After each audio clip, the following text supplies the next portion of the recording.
Bonjour à toutes et à tous et bienvenue pour la vidéo de ce coffret du mois de décembre, votre coffret hédoniste qui a pris, vous avez compris, des accents de la vallée du Rhône. On a mis évidemment dans ce coffret deux vignerons voisins, de très bons auteurs d'Ampuis, un Côte-Rôtie et un Viognier de Rosine pour évidemment émerveiller vos sens et peut-être, je l'espère en tout cas, vous apporter beaucoup de plaisir sur cette région qui n'a jamais été aussi dynamique qu'aujourd'hui. Alors Stéphane Ogier, vous le connaissez forcément, c'est une des stars d'Ampuis, grand viticulteur, initiateur des parcellaires contemporaines, on va dire, de l'appellation. Elles ont toujours été présentes, mais il a été un des premiers à avoir initié ce chemin. Il a été aussi, surtout, et en matière de blanc, un des premiers à retendre un petit peu l'esprit des Viogniers, à leur redonner un petit peu plus de fraîcheur, puisqu'on connaît ce cépage Viognier à Condrieu particulièrement pour sa bonhomie, son exubérance aromatique, des fois son côté opulent. Stéphane a voulu un petit peu changer tout ça et avec ce vignoble qui est situé à Malval, un petit peu sur les hauteurs de Malval, eh bien ce Viognier de Rosine répond en fait à une question: peut-on faire des Viogniers frais, aromatiques mais pas forcément trop pesants? Vous allez voir qu'ici il y a toute la réponse au cœur de cette bouteille. Alors ce qui est intéressant dans la gamme du domaine, c'est qu'on a un peu tous les étages, ce Viognier de Rosine qui ouvre un petit peu cet esprit de floralité, de fraîcheur agrumée, vous allez voir, on va en parler, mais il y a derrière la combe de Malval qui était donc ici un Condrieu un peu plus structurel, et puis vous avez aussi les vieilles vignes de Jacques Vernet qui complètent un petit peu cette gamme de blanc assez ébouriffante, il faut le dire. Dans le verre, le Viognier de Rosine, la promesse c'est de retrouver un petit peu, vous allez voir, le Viognier dans ses vertus aromatiques tempérées. J'aime cette idée en fait qu'on puisse avoir la pêche de vigne, le noyau, le côté un petit peu fruit d'été, mais avec ce lift des agrumes qui va faire qu'à aucun moment dans la dégustation on va avoir la dimension pesante du Viognier, dans sa dimension glycérolée, dans son volume buccal également, mais surtout après vous allez voir dans le caractère digeste qui est préservé ici. Alors vous noterez évidemment qu'au-delà des codes aromatiques qu'on vient de décrire, on peut avoir aussi des nuances un petit peu plus épicées, un peu plus orientales, un peu de gingembre, et puis aussi on a ce petit lift évidemment du boisé très fin qui accompagne un petit peu, qui enveloppe un petit peu cette cuvée de Viognier de Rosine. Alors c'est un vin qui est encore un petit peu jeune, que je vous invite à carafer un petit peu pour lui donner encore un peu plus de conversation, mais déjà, vous avez vu ici avec la dégustation qu'il est déjà assez communicatif. En tout cas, si vous l'abordez pendant les fêtes, n'hésitez pas à le passer en carafe.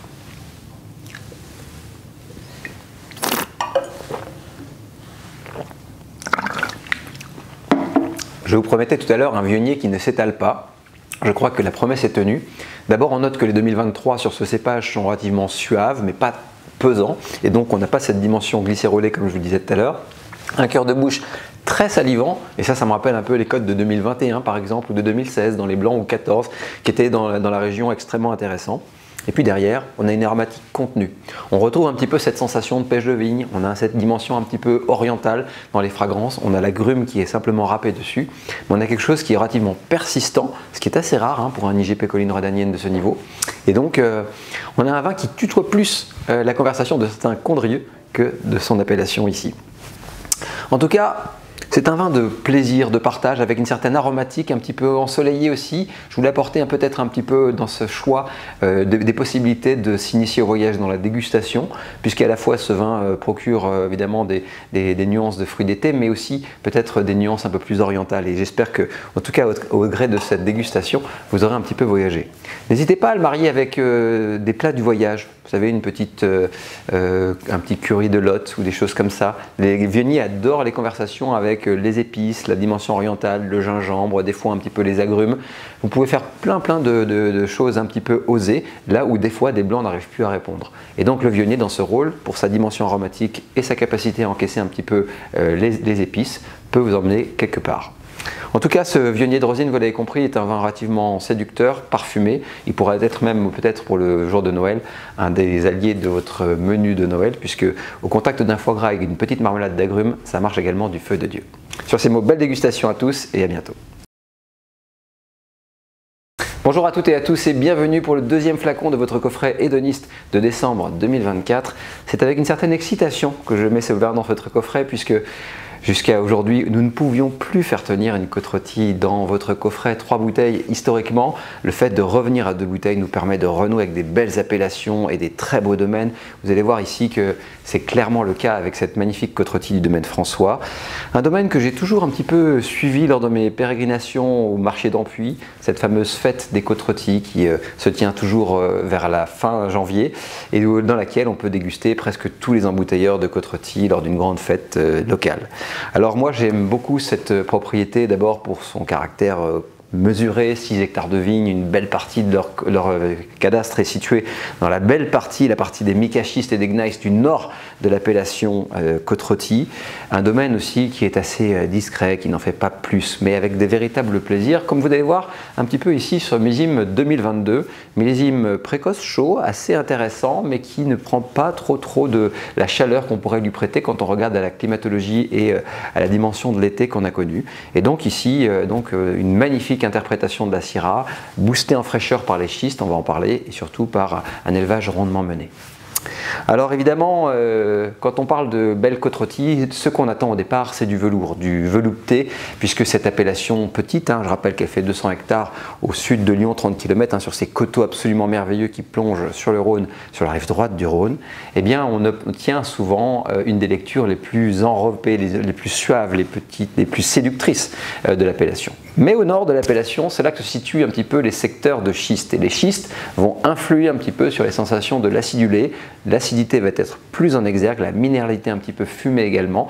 Et ces schistes vont, on va dire, donner un peu plus de caractère et de tempérament à cette partie nord de l'appellation. Dans les secteurs de Fongeant, Côte-Rosier, qui sont 2 des 4 parcellaires qui rentrent dans cette cuvée, c'est clairement le cas. On fait des vins de caractère, de tempérament, de grande longévité. Donc n'hésitez pas, pour ceux qui ne sont pas pressés forcément à ouvrir cette bouteille, à garder cette bouteille en cave. Elle aura une trajectoire de vie absolument merveilleuse, car on le sait, ce sont des terroirs qui vieillissent très bien. Après, dans le verre, vous allez voir, ça va être difficile de résister. Ici, on a une Syrah de forte intensité aromatique qui mêle un petit peu tout ce qu'on attend dans ces codes. Le poivre, la violette, les sensations de fruits sombres, les caractères un petit peu olive fumée qui sont là. Vous noterez la qualité de l'élevage de ce magnifique côte-rôtie qui ne prend pas trop le pas sur le fruit, et ça j'aime beaucoup en jeunesse. On sent évidemment que c'est un accompagnement et une ouverture aromatique, mais pas forcément quelque chose qui domine. Et sur cette côte-rôtie, je voulais évidemment pour vous le vin le plus expressif possible.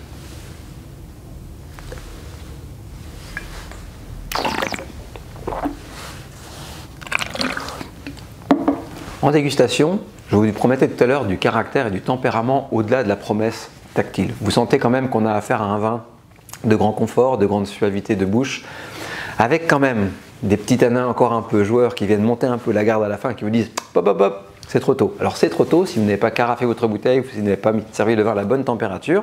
Mais si vous le servez autour de 16 degrés et que lui offrez un grand verre, alors vous pourrez avoir ce volupté et cette texture. Rappelons également qu'en dégustation, il est intéressant de voir les vins à table et de les plonger un petit peu dans l'univers qui vont pouvoir les accompagner et surtout les accueillir. Moi j'aime bien marier des Syrahs jeunes comme ça, avec des viandes de goût, du chevreuil, de la biche, des sensations comme ça qui sont assez à l'unisson quand on parle des fêtes de Noël et des viandes qui correspondent bien à ce genre de Syrah. Alors évidemment, voyez un petit peu cette côte-rôtie comme une promesse sensorielle de quelque chose qui va devenir très grand, et gardez-la si vous avez envie de la garder, mais sinon, carafez-la et servez-lui quelque chose qui puisse l'accueillir. En termes de condiments, il faut aller chercher du poivre, du fumé, des sensations d'olive, des choses comme ça, l'olive noire qui marche très bien avec les côte-rôties, et surtout aller chercher des viandes qui sont extrêmement fondantes, un peu juteuses, un peu sanguines également. Ça peut être aussi du pigeon, pour ceux qui aiment évidemment ce genre de mariage, mais en tout cas une belle côte-rôtie, ça appelle forcément un petit peu tout ça. Alors cette côte-rôtie de Domaine François, vous l'aurez compris, c'est un choix de renouvellement d'une grande appellation qui n'avait pas été dans les coffrets de chef-d'œuvre depuis un certain temps, un beau millésime, un petit domaine, une production contenue. Forcément, ça nous a fait craquer et on voulait évidemment partager avec vous ce coup de cœur. On espère en tout cas qu'il est à la hauteur de vos espérances pour ce coffret.